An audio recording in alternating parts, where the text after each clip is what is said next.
ಪ್ರಾಜ್ ನಿಧನರಾಗಿ 20 ದಿನ ಕಳೆದರೂ ಪತ್ನಿ ಮಕ್ಕಳ ದುಃಖ ಮಾತ್ರ ಕಡಿಮೆ ಆಗಿಲ್ಲ. ದಿಲೀಪ್ ರಾಜ್ ನಿಧನರಾಗಿ ಇಷ್ಟು ದಿನಗಳಾದರೂ ಪತ್ನಿ ಶ್ರೀವಿದ್ಯಾ ಅವರು ಎಲ್ಲಿಯೂ ಒಂದು ಮಾತು ಆಡಿರಲಿಲ್ಲ. ಆದರೆ ಇದೇ ಮೊದಲ ಬಾರಿ ವೇದಿಕೆ ಮೇಲೆ ಬಂದು ದಿಲೀಪ್ ರಾಜ್ ಬಗ್ಗೆ ಕಣ್ಣೀರಿಡುತ್ತಾ ಎಂತಹ ಮಾತು ಹೇಳಿದ್ದಾರೆ ಗೊತ್ತಾ? ಕೇಳಿದ್ರೆ ನಿಜಕ್ಕೂ ಕರುಳು ಕಿತ್ತು ಬರುತ್ತೆ.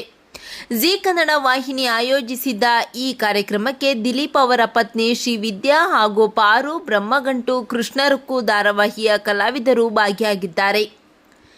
ಈ ಕಾರ್ಯಕ್ರಮದಲ್ಲಿ ನಟ ಸಿದ್ದು ಮೂಲಿಮನೆ, ಶರತ್ ಕುಮಾರ್, ಮೋಕ್ಷಿತಾ ಪೈ ಭಾಗಿಯಾಗಿ ದಿಲೀಪ್ ಅವರು ಮಾಡಿದ ಸಹಾಯ ನೆನೆದು ಭಾವುಕರಾಗಿದ್ದಾರೆ.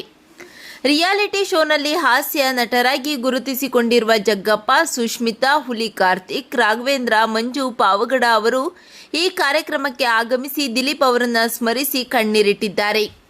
ಇನ್ನು ವೇದಿಕೆ ಮೇಲೆ ಪತಿ ದಿಲೀಪ್ ರಾಜ್ ಅವರನ್ನು ನೆನೆದು ಶ್ರೀವಿದ್ಯಾ ಅವರು ಕಣ್ಣೀರಿಟ್ಟಿದ್ದಾರೆ.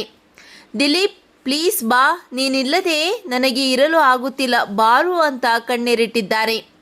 ಶ್ರೀವಿದ್ಯಾ ಅವರ ದುಃಖ ನೋಡಿ ವೇದಿಕೆ ಮೇಲಿದ್ದವರೆಲ್ಲ ಭಾವುಕರಾಗಿ ಕಣ್ಣೀರಿಟ್ಟಿದ್ದಾರೆ. ದಿಲೀಪ್ ಅವರು ಬಾಯ್ ಫ್ರೆಂಡ್, ಮಿಲನ, ಲವ್ ಗುರು, ಗಾನ ಭಜಾನ, ಪೊಲೀಸ್ ಕ್ವಾರ್ಟರ್ಸ್, ಯೂ-ಟರ್ನ್, ನಿಮ್ಮ ವಸ್ತುಗಳಿಗೆ ನೀವೇ ಜವಾಬ್ದಾರರು, ಟೋನಿ, ಭೂಮಂತರ್, ಆರ್ಕೆಸ್ಟ್ರಾ, ಮೈಸೂರು ಚಿತ್ರದಲ್ಲಿ ನಟಿಸಿ ಜನಮನ ಗೆದ್ದಿದ್ದರು.